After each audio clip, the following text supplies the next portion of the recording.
Welcome back. Apa kabar semua teman-teman? Kita sampai pada bagian 11B. Kita masih akan bicara mengenai The Dead Sea Scroll. I hope you enjoy the video.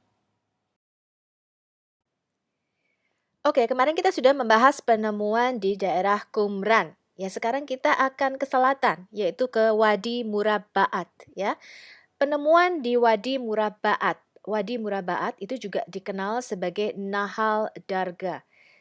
Adalah sebuah jurang yang dibentuk oleh aliran sungai musiman dari gurun Yudea di sebelah timur Bethlehem, melintasi Herodium. Herodium itu semacam pos pemberontakan ya pada zaman abad-abad pertama, yang bermuara ke Laut Mati, sekitar 18 km sebelah selatan dari Kirbet Qumran di tepi barat. Terdapat gua-gua persembunyian para pejuang Yahudi selama perang Bar Kokhba, ya selama pemberontakan Bar Kokhba itu sekitar tahun 132 sampai 135 Masehi, di mana ditemukan dokumen-dokumen yang tertinggal itu termasuk sejumlah surat yang ditandatangani oleh Simon Bar Kokhba. Ya, ini salah satu tempatnya ya teman-teman di Wadi Murabaat ini kalau kita lihat benar-benar seperti tebing-tebing, jurang ya. Jadi merupakan tempat persembunyian yang cukup baik ya bagi para pemberontak pada waktu itu. Ini adalah salah satu contoh surat dari Simon Bar Kokhba.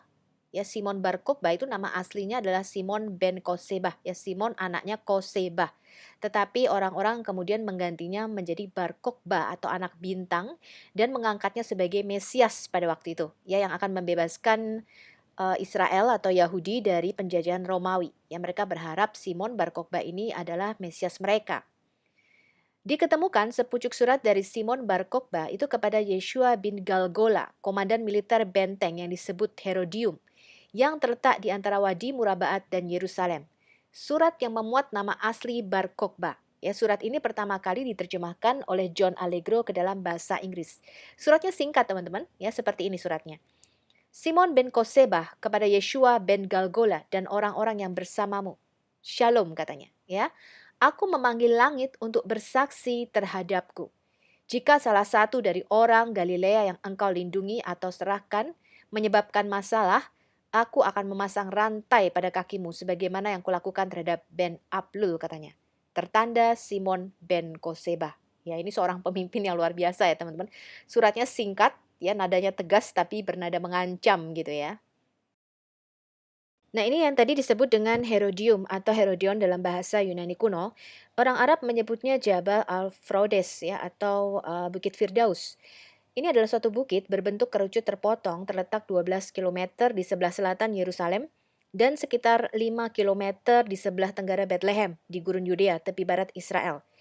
Herodes Agung itu membangun sebuah benteng, istana, dan kota kecil di Herodium antara tahun 23 sampai tahun 15 sebelum Masehi. Jadi pada waktu Yesus lahir, itu disebut dengan Herodes Agung atau The Great Herod ya.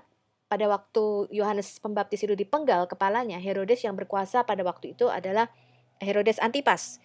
Ya, kemudian ketika Rasul Paulus dihadapkan kepada Raja Herodes, itu dia Herodesnya namanya Herodes Agrippa ya. Jadi Herodes itu adalah gelar ya, itu orang Samaria teman-teman, orang campuran ya, Yahudi dengan bangsa-bangsa lain. Herodes Agung itu diyakini juga dimakamkan di sana. Ya, Herodium ini terletak sekitar 758 meter di sebuah puncak tertinggi di gurun Yudea. Sekarang tempat ini ditangani oleh Israel National Parks Authority. Ya, ini adalah manuskrip atau fragmen yang ditemukan di Wadi Murabaat. Ini berisi kitab 12 nabi-nabi kecil. Ya, nanti kita lihat apa itu nabi-nabi kecil bagi teman-teman yang belum tahu ya. Penemuan utama dari gua kelima ini adalah gulungan kitab nabi-nabi kecil yang diberi kode Mur 88 atau Mur 12. Ini berisi bagian-bagian dari kitab Yoel, Amos, Obadja, Yunus, Mika, Nahum, Habakuk, Sefanya, dan Hagai. Temuan ini juga ditemukan ya oleh orang Baduin. Ya, jadi orang Baduin ini banyak berjasa sekali ya kepada kita teman-teman ya. Mereka menemukan di sana juga ada mayat-mayat teman-teman. Jadi kerangka-kerangka orang-orang yang sudah mati ribuan tahun ya. Gua kelima ini terletak di hulu dari gua ke-1 dan gua keempat. Ya, mereka juga menemukan gulungan kitab Nahum baru-baru ini. Wadi Murabaat atau Nahal Darga ya, ini ditemukan oleh orang Bedouin pada tahun 1951. Sebagian besar dari sekitar 170 manuskrip yang ditemukan di 5 gua Murabaat itu berasal dari periode pemberontakan Bar Kokhba tahun 132 sampai 135 Masehi. Terutama ada dokumen administrasi yang ditulis pada papirus. Catatan keuangan ini milik para pengungsi dari pemberontakan yang mencari perlindungan di gua-gua ini, yang terletak sekitar 18 km dari selatan Khirbet Qumran tadi ya, di selatannya Qumran. Temuan tekstual itu juga termasuk surat-surat yang ditulis oleh pemimpin pemberontakan itu sendiri, Simon Bar Kokhba ya, atau Simon Kosebah tadi ya, serta beberapa gulungan Alkitab, terutama gulungan 12 kitab nabi-nabi kecil. Fragmen manuskrip dari Murabaat itu sebagian besar adalah dokumen dari abad kedua Masehi dalam bahasa Yunani, Aramaik, dan Ibrani. Pengecualian penting adalah abad ke-6 sebelum Masehi, papirus yang ditulis dalam bahasa Ibrani kuno dengan daftar nama dan angka, ditemukan juga di situ. Kemudian beberapa teks Alkitab, semua dari abad kedua Masehi, ada kitab Kejadian, Keluaran, Ulangan, dan Yesaya, dan ditemukan juga satu Tefilin. Dokumen-dokumen Alkitab menunjukkan teks yang identik dengan tradisi Masoretik atau hampir sama ya dengan teks Masoretik yang kita pakai sekarang. Bahkan dalam rincian ortografi, jadi dalam pemenggalan kata ya, kemudian di dalam huruf hidupnya ya, itu sama teman-teman ya. Jadi pembacaannya itu hampir sama ya dengan teks Masoretik kita. Beberapa surat Ibrani di dalam papirus juga ditemukan, termasuk surat-surat yang ditulis oleh Simon ben Koseba ya, atau Simon Bar Kokhba, pemimpin pemberontakan di tahun 132 sampai 135 Masehi, kepada gerilyawan di wilayah Murabaat. Salah satunya telah diterbitkan oleh A.B. J.T. Milik, di mana ada referensi dalam teks singkat untuk mereka yang disebut sebagai orang-orang Galilea. Mungkin orang-orang Galilea yang dimaksud dengan Simon Bar Kokhba ini kemungkinan bisa orang-orang Kristen, teman-teman. Ya, hal ini ada di dalam Arkeolog Biblika volume 17, manuskrip Gua Laut Mati Frank M. Cross Jr. tahun 1954. Wadi Murabaat itu menghasilkan dokumen dalam 4 bahasa, 16 dalam bahasa Aramaik, 17 dalam bahasa Ibrani, termasuk gulungan dari 12 kitab nabi-nabi kecil, kitab Kejadian, Keluaran, Bilangan, Yesaya dalam bahasa Ibrani Aram atau bahasa Ibrani Aram Kotak ya, 75 manuskrip dalam bahasa Yunani, dan 1 dalam bahasa Nabatean. Nah, ini Nabatean ini adalah induk bahasa Arab yang sekarang ya teman-teman.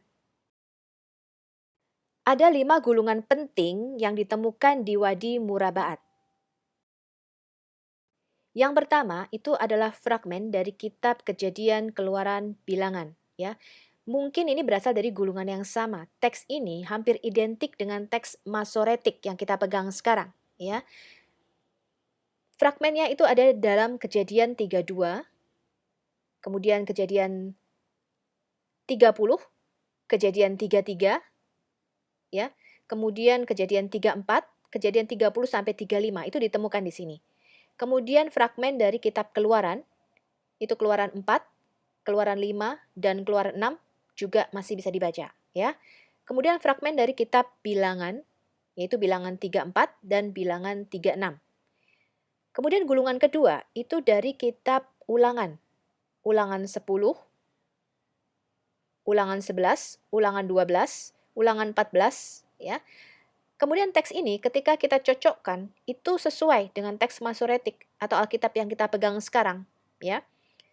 Gulungan ketiga itu kitab Yesaya ya, kitab Yesaya 1, 4 sampai 14. Teks ini bersesuaian dengan teks Masoretik.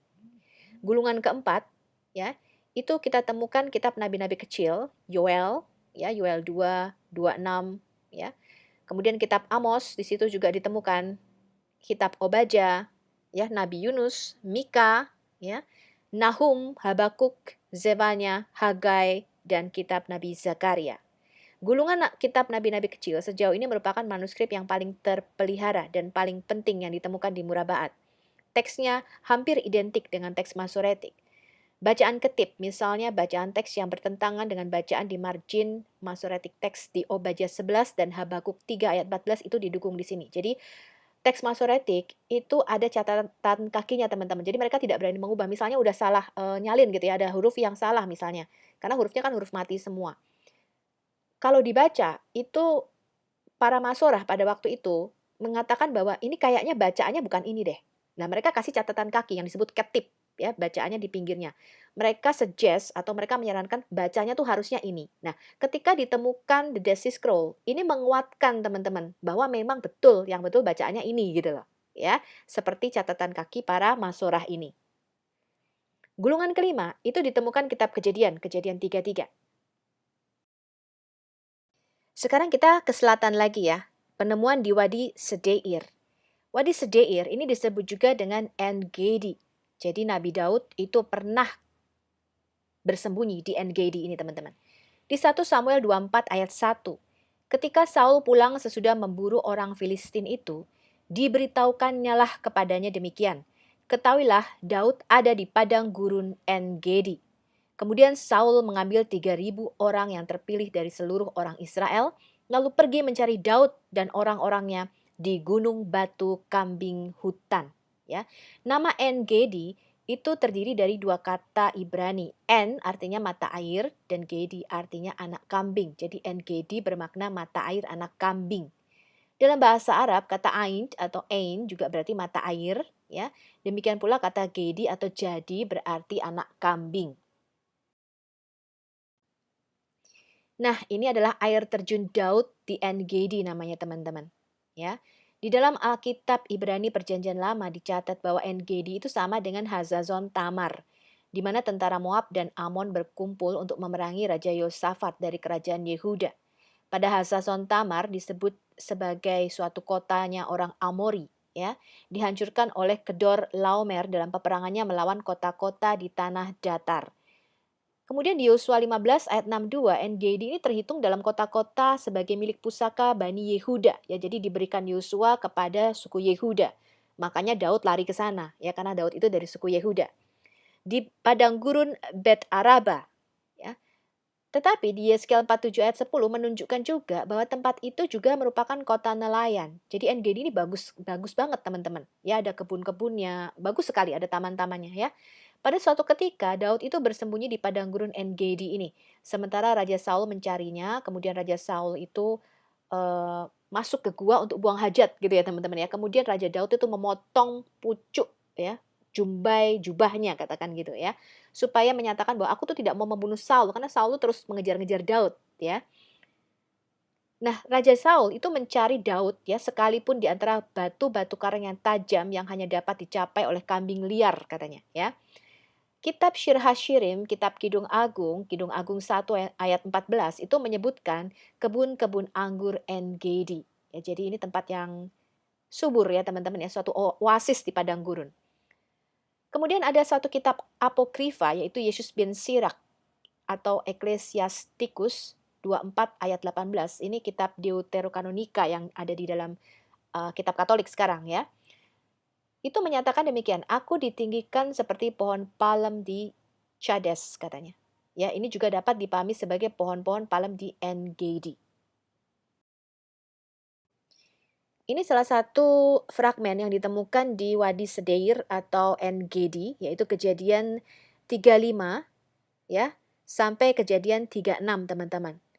Ketika Yakub itu bermimpi, ya kemudian mengubah nama kota Luz menjadi Bet-El, ya. Yakub menamai tempat itu El Bet-El. Dua fragmen kitab Kejadian berbahasa Ibrani dari Wadi Sedeir atau En-Gedi itu dibeli dari orang Badui yang ditemukan pada tahun 1952 Masehi. Wadi Sedeir ini juga adalah tempat perlindungan Simon Bar Kokhba dan gengnya gitu ya. Simon Bar Kokhba ini pemimpin pemberontakannya dari Perang Yahudi kedua pada tahun 135 Masehi. Naskah Alkitab yang ditemukan di sini itu Kejadian 35 ya, ayat 6, Kejadian 36 ayat 17 ya. Ini mengkonfirmasi teman-teman. Mengkonfirmasi Alkitab Perjanjian Lama kita. Nah, bagian-bagian dari ayat kunci Alkitab ini masih ada di fragmen 1 kolom ke-1 ya, baris 3 sampai 5. Maka sampailah Yakub di Luz yaitu Bet-El yang ada di tanah Kanaan. Ia dan semua orang yang ada bersamanya. Ia membangun sebuah altar di sana dan menyebut tempat itu El Betel. Karena di sanalah Allah telah menyatakan diri kepadanya ketika dia melarikan diri dari saudaranya Esau. Ya, ini ada di Alkitab kita Kejadian 35 ayat 6 sampai 7. Oke, sekarang kita ke Nahal Hever. Ya, Nahal Hever ini dekat sekali dengan En-Gedi, sebelah selatannya juga, ya. Penemuan apa saja yang ada di Nahal Hever? Nahal Hever itu disebut juga Cave of the Letters atau gua surat-surat karena di gua ini ditemukan sekali banyak surat-surat tertanggal dari 94 sampai 132 Masehi. Kalau Anda lihat di situ guanya cukup sulit ya, makanya ini menjadi tempat persembunyian para pemberontak-pemberontak pada waktu itu yang melarikan diri dari Yerusalem ya.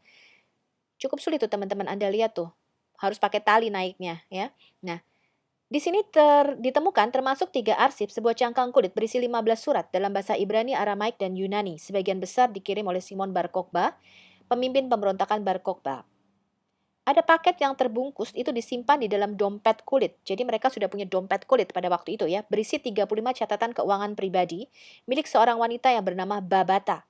Kemudian ada juga kontrak ya, kontrak jual beli nih ya, yang bernama Eliezer, ya dia adalah seorang petani dari En-Gedi. Jadi ditemukan catatan kontrak milik Eliezer ya. Nah, ini adalah penemuan artefak di Nahal Hever. Kalau teman-teman lihat itu ada guci tembaga. Pada zaman tahun itu sudah memakai peralatan yang cukup bagus ya teman-teman ya. Terus Anda lihat itu ada sandal. Mirip sih kalau saya lihat ya teman-teman dengan sandal kita sekarang. Jadi sudah cukup maju. Yang paling kanan itu adalah kunci teman-teman. Ya, jadi Anda lihat tuh pada waktu itu mereka sudah cukup bagus tuh bisa buat kunci seperti itu ya. Kemudian yang di bawahnya lagi itu ada kaca rias. Nah, ada kaca rias, kemudian ada basket ya, ada tas, ada pisau, ada tempat untuk semacam memasak gitu ya teman-teman ya. Ini semua ditemukan. Nah, kemudian ditemukan juga tombak orang Romawi di situ. Kalau Anda lihat. Nah, kemudian yang paling bawah sebelah kanan itu adalah keranjang yang dipakai pada waktu itu. Jadi ini kita bisa melihat tradisi budaya ya pada waktu zaman Yesus itu ya. Nah, ini adalah kitab Nabi Zefania dan Nabi Habakuk ya tertanggal 50 sebelum Masehi. Nah, kalau Anda lihat walaupun kitab ini yang ditemukan di Nahal Hever ini berbahasa Yunani, tetapi nama Tuhan di situ tidak diubah, teman-teman. Tetap menggunakan bahasa Paleo Hebrew, Yod-Heh-Vav-Heh. Ini adalah kitab Nabi Nahum. Sama, teman-teman, tertanggal juga 50 sebelum Masehi. Ini salinan daripada Septuaginta. Ya, termasuk di dalamnya Dodeka Propeton. Nahum 2 ayat 8 sampai 9 di sini. Ini kitab Nabi Mikaya. Kalau Anda lihat di sini, ditemukan juga di Nahal Hever. Dan engkau, hai Bethlehem Efrata, engkau sekali-kali bukan yang terkecil di antara suku-suku Yehuda. Daripadamu akan keluar seseorang yang akan memerintah bagiku, ya, dari antara orang Israel, ya, bagi Israel. He's going for from long ago, from the days of eternity. Ya, yang permulaannya sejak sebelum ada waktu, ya, sejak dari kekal. Ya, ini Nabi Mikaya 5 ayat 2. Ya, ternyata ini nubuatan yang sangat penting dan sama ya dengan Alkitab yang kita pegang sekarang, tidak berubah. Ini kitab Nabi Yunus, teman-teman. Nama Tuhan juga tetap tidak diubah, ya, walaupun tulisannya dalam bahasa Yunani tidak diubah menjadi Kurios, tetapi tetap Yod-Heh-Vav-Heh. Dalam Paleo Hebrew di sini, ya. Ini kitab Nabi Zakaria. Sama teman-teman, nama Tuhan di sini juga tidak diubah menjadi Kurios, tetapi tetap ditulis Yod-Heh-Vav-Heh di dalam Paleo Hebrew. Gulungan kitab nabi-nabi kecil berbahasa Yunani itu ditemukan tahun 1952, adalah satu penemuan arkeologis terpenting yang pernah ada. 12 gulungan itu disebut dengan Dodeka Propeton, yaitu adalah nama Yunani untuk 12 nabi sebagai satu kitab koleksi. Seluruh gulungan kitab 12 nabi kecil itu ditemukan meskipun banyak dari teks ini telah hancur ya seiring dengan waktu. Hal ini menunjukkan bahwa Alkitab yang kita pegang pada hari ini sama dengan sebelum zaman Kristus. Ya, ini membuktikan bahwa seluruh perjanjian lama itu sudah diterjemahkan oleh orang Yahudi ke dalam bahasa Yunani sebelum zaman Kristus. Kemarin kita belajar kapan? Sekitar 280 sebelum Masehi ya, sudah diterjemahkan oleh Septuaginta. Ada 2 gua tempat gulungan kitab nabi-nabi kecil ditemukan. Itu gua ke-8 yang disebut juga dengan Cave of Horror atau gua kengerian. Ya, kemudian di gua 5 dan 6 itu gua gulungan surat-surat ya. Gulungan kitab para nabi-nabi kecil berbahasa Yunani itu ditemukan di gua ke-8 di Nahal Hever yang terletak sekitar 5 kilometer selatan En-Gedi. Nahal artinya sungai, Hever atau Hebron itu artinya teman. Berarti artinya sungai teman gitu ya teman-teman ya. Kota Hebron itu berada di sebelah baratnya ya. Selama pemberontakan Bar Kokhba pada tahun 135 Masehi yang juga dikenal sebagai Perang Yahudi kedua dengan Romawi, itu pemberontak para Zelot itu telah pindah dari Qumran, Gamla, dan El Makatir itu ke Masada. Nanti kita lihat ya, Masada itu semacam sinagog di sana yang menjadi tempat perlindungan atau benteng. Dan kedua gua tinggi di perbukitan Nahal Hever. Gua ke-8 dikenal sebagai Gua Kengerian, ya Ma'arat Ha-Eimim. Karena ada 40 kerangka mayat ditemukan di sini, sisa-sisa mereka yang mencari perlindungan selama pemberontakan Bar Kokhba. Para arkeolog menemukan 3 ostraka yang diletakkan di atas kerangka itu, tertulis dengan nama almarhum. Orang-orang Romawi itu membunuh orang-orang Yahudi yang memberontak dengan cara mereka dibiarkan menghirup asap dengan membakar pintu masuk ke gua tersebut. Kemudian pada tahun 1952, kerangka pria, wanita, dan anak-anak digali dan dimakamkan kembali di area gua bagian dalam. Gulungan ke-12 Nabi itu ya bernilai tinggi bagi orang-orang Yahudi pada tahun 135 Masehi. Gulungan itu berusia 200 tahun pada waktu itu ya. Fragmen-fragmen doa Yahudi ditemukan juga di dalam bahasa Aramaik. Dari ke-12 kitab nabi-nabi kecil itu yang masih bisa dibaca adalah fragmen untuk kitab Yunus, Mika, Nahum, Habakuk, Sefanya, dan Zakaria.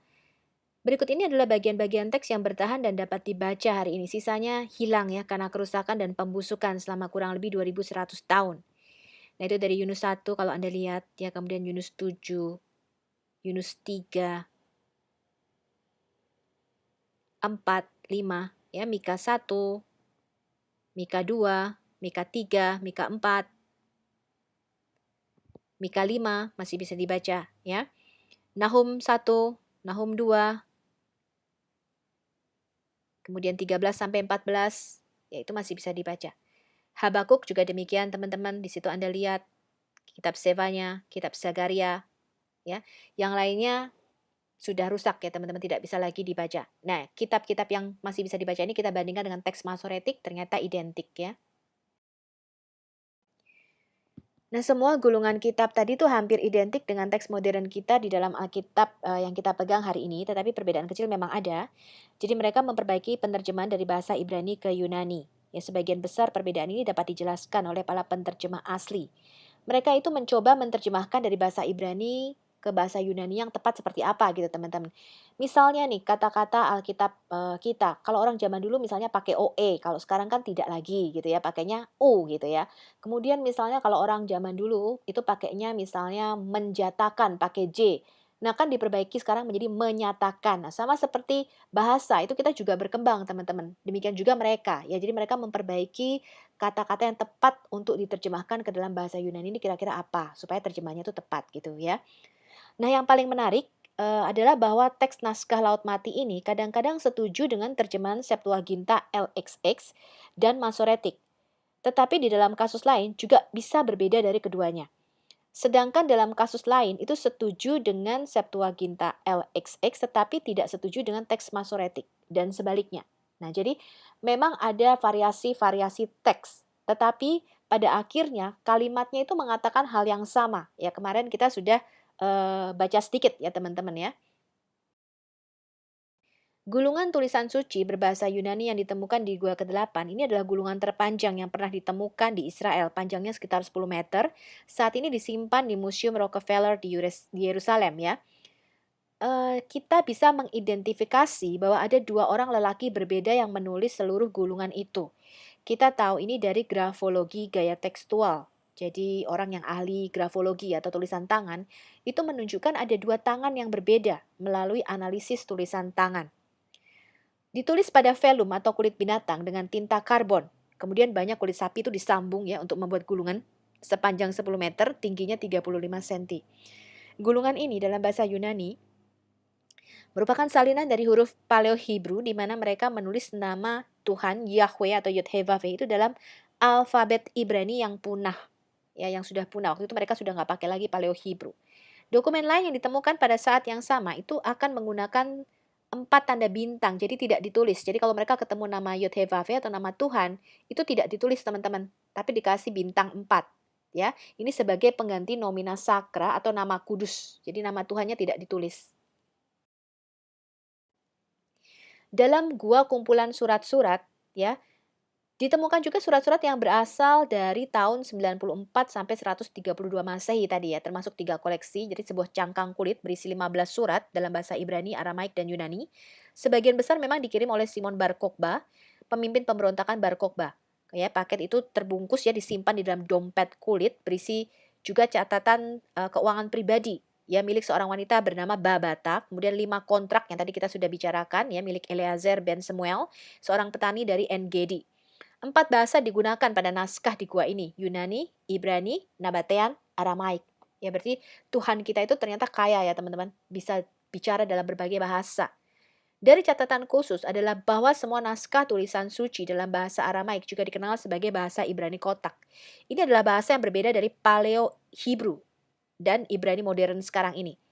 Ingat ya, pada abad pertama bahasa Ibrani itu hampir punah. Ya hanya digunakan oleh para elit di kuil Yerusalem. Jadi hanya orang-orang Saduki, Farisi, imam-imam, dan ahli-ahli Taurat itu yang memakai bahasa Ibrani pada waktu itu. Kemudian ada 3 dokumen khusus lainnya ditemukan di gua surat-surat, yaitu gua kelima dan keenam.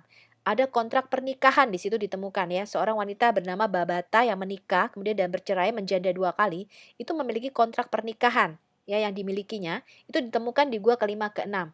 Kontrak ini ditulis oleh suaminya yang mengatakan, jika aku, suami Babata, mati sebelum kamu, kamu akan tinggal di rumahku dan menerima pemeliharaan darinya dan dari harta milikku. Jadi warisan nih, surat warisan ya teman-teman, surat wasiat. Nah, kontrak pernikahan Babata ini tertanggal sekitar ya tahun 135 Masehi ya. Kemudian ada kontrak penjualan tadi ya milik Eleazar ben Samuel. Kemudian ada surat penebusan tanah juga ditemukan di situ. Jadi bagaimana orang-orang pada waktu zaman itu membuat kontrak-kontrak ya, ada kontrak pernikahan, ada kontrak jual beli, kontrak tanah juga di situ. Seluruh perjanjian lama diterjemahkan dalam bahasa Yunani sebelum tahun 150 Masehi. Kemarin kita lihat Septuaginta kira-kira menerjemahkan tahun 280 sampai tahun 150 sebelum Masehi, itu sudah selesai ya. Kitab Kejadian sampai Maleaki diterjemahkan dalam bahasa Yunani. Gulungan terjemahan Yunani dari 12 nabi-nabi kecil yang ditemukan di gua pada Nahal Hever itu tertanggal sekitar 50 sebelum Masehi, ya. Ketika kita bandingkan manuskrip yang digunakan di sinagog, kita menemukan teks-teks yang dikoreksi sesuai dengan teks Ibrani Proto-Rabinik yang digunakan dalam lingkaran rabi-rabi, baik sebelum Masehi maupun kira-kira pada abad 100 Masehi. Sumber utama untuk asumsi ini adalah gulungan kitab nabi-nabi kecil Yunani yang ditemukan di Nahal Hever ini, teman-teman.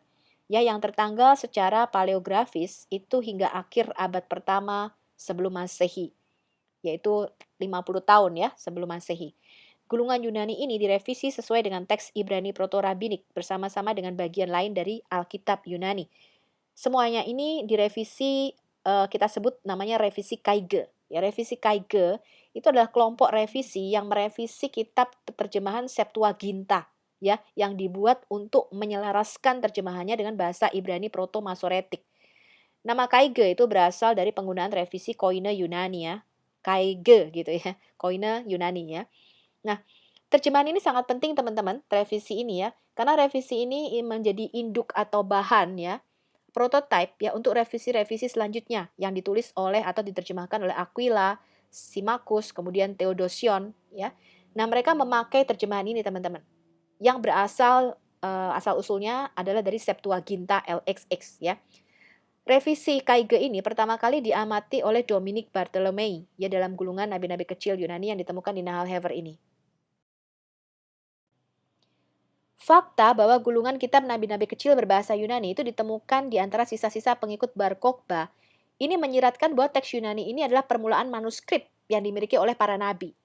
Naskah dari gulungan ini merupakan revisi awal bersama manuskrip lainnya dari Septuaginta LXX yang mewakili nama Tuhan bukan dengan kurios tetapi dengan karakter Paleo Ibrani, Yod-Heh-Vav-Heh tadi ya. Temuan gulungan nabi-nabi kecil di Nahal Hever itu mungkin menyiratkan bahwa beberapa pengikut Bar Kokhba itu membaca kitab-kitab Yunani dalam versi revisi ini. Dan ini juga mungkin berlaku untuk komunitas berbahasa Yunani lainnya di Israel. Informasi ini diambil dari Hebrew Bible, Alkitab Yunani dan Qumran, Emmanuel Tov, halaman 186 tahun 2008. Kemudian pada gulungan Nahal Hever itu ditemukan juga sebuah gulungan Mazmur dan beberapa kitab Kejadian dan Bilangan. Gulungan nabi-nabi kecil berbahasa Yunani juga ditemukan di Nahal Hever ini. Ini penting ya karena gulungan Yunani ini sangat mirip dengan Alkitab yang dipegang para rabi zaman Yesus. Ini diambil dari Baker Illustrated Bible Dictionary, The Dead Sea Scroll, halaman 414 tahun 2013. Nah, ini teman-teman adalah salah satu fragmen yang ditemukan di Nahal Hever. Kalau teman-teman lihat dalam bahasa Yunani, tetapi nama Tuhan Yod-Heh-Vav-He itu tetap tertulis di dalam huruf Paleo-Hebrew, ya huruf Ibrani kuno. Anda lihat yang di dalam kotak merah itu teman-teman ya, ditulisnya dalam huruf Paleo-Hebrew. Jadi mereka tidak menggantinya menjadi kurios. Sekarang kita akan melihat di Nahal Se'elim, penemuan apa saja yang ada di Nahal Se'elim. Nahal Se'elim ini disebut juga dengan Wadi Se'ial. Ya ini kalau kita lihat tempatnya teman-teman memang sangat indah ya. Dan cocok sekali untuk tempat pengungsian para pemberontak ya, bisa bersembunyi di sana sehingga orang-orang Romawi tidak bisa menyusulnya. Ada dua manuskrip dengan ayat-ayat Alkitab dari Tefilin, Yahudi itu berusia 2000 tahun ditemukan di Nahal Se'ilim.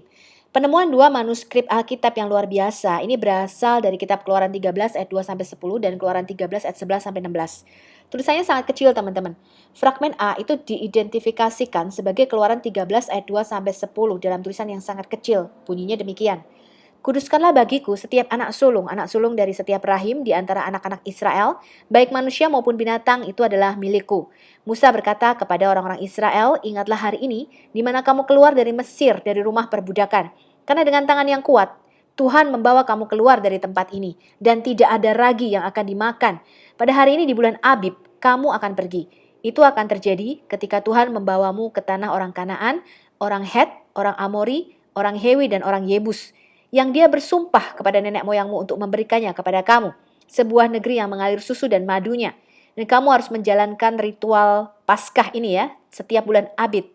Selama 7 hari kamu akan makan roti tidak beragi, dan pada hari ke-7 akan ada perayaan untuk Tuhan. Roti tidak beragi akan dimakan di sepanjang 7 hari, dan tidak ada ragi yang akan terlihat di antara kamu. Jadi ragi itu melambangkan dosa, karena itu roti Paskah itu disebut juga roti tidak beragi, ya karena tubuh Kristus itu adalah tanpa dosa. Dan ragi tidak akan terlihat di antara kamu di semua perbatasanmu. Kamu akan memberitahu anak-anakmu pada hari itu dengan mengatakan, itu karena apa yang Tuhan lakukan untukku ketika aku keluar dari Mesir. Dan itu akan menjadi tanda bagimu di tanganmu dan sebagai pengingat di dahimu, bahwa Taurat Tuhan ada di mulutmu. Karena dengan tangan yang kuat Tuhan membawa kamu keluar dari Mesir. Karena itu kamu harus mentaati peraturan ini pada waktu yang ditentukan dari tahun ke tahun. Hal ini sama dengan kitab kita ya, Keluaran 13 ayat 2-10. Fragmen B itu berisi Keluaran 13 ayat 11-16 dengan huruf yang sedikit lebih besar. Bunyinya begini.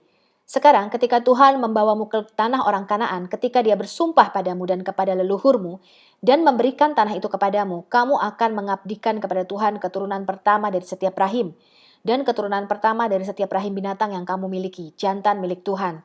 Tetapi setiap keturunan keledai, kamu harus menebusnya dengan domba. Tapi jika kamu tidak menebusnya, maka kamu harus mematahkan batang lehernya. Dan setiap anak sulung manusia di antara anak-anakmu haruslah kamu tebus. Dan akan terjadi ketika anak-anakmu bertanya kepada kamu pada waktunya yang akan datang dan berkata, apa artinya ini? Maka kamu akan berkata kepadanya, dengan tangan yang kuat Tuhan membawa kita keluar dari Mesir, dari rumah perbudakan itu. Itu terjadi ketika Firaun keras kepala membiarkan kita pergi, bahwa Tuhan telah membunuh setiap anak sulung di tanah Mesir, baik anak sulung manusia maupun anak sulung binatang. Karena itu aku berkorban untuk Tuhan domba jantan, anak pertama dari setiap rahim, tetapi setiap anak sulung dari anak-anakku, aku tebus. Jadi itu akan menjadi tanda di dahimu dan sebagai lambang pada dahimu, karena dengan tangan yang kuat Tuhan membawa kita keluar dari Mesir. Hari ini sama dengan kitab Keluaran kita, pasal 13 ayat 11-16 ya. Nah ini kalau kita lihat teman-teman ya, fragmennya memang sangat kecil ya, 5 cm ukurannya panjang yang di bawah itu. Ya, jadi ada fragmen A dan fragmen B. Meskipun jelas bahwa orang Badui telah benar-benar menjelajahi daerah sekitar Laut Mati ya, tetapi ada tim penggalian dari Yohanan Aharoni itu pertama kali menemukan gua ke-34, sebuah gua yang kecil yang tersembunyi yang hanya bisa dijangkau dengan bantuan tali. Di antara bahan-bahan tertulis itu ada 2 fragmen dari Tefilin yang tadi sudah kita baca ya. Fragmen A itu diidentifikasikan sebagai Keluaran 13 ayat 2 sampai 10 dalam penulisan yang kecil. Kemudian fragmen B itu berisi Keluaran 13 ayat 11 sampai 16 di dalam huruf yang sedikit lebih besar.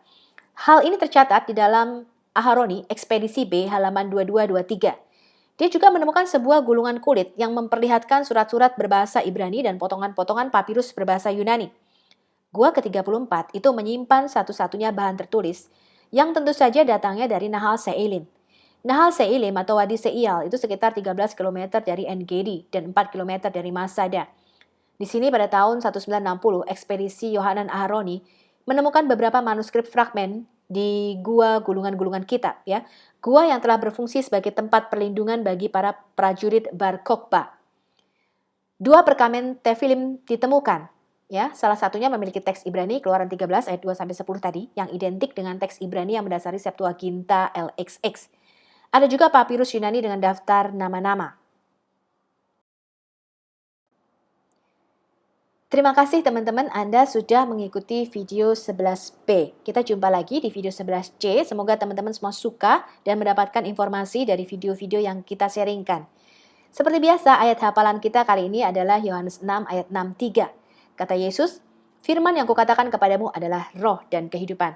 Marilah kita membawa kabar baik Injil ini ke seluruh pelosok Indonesia.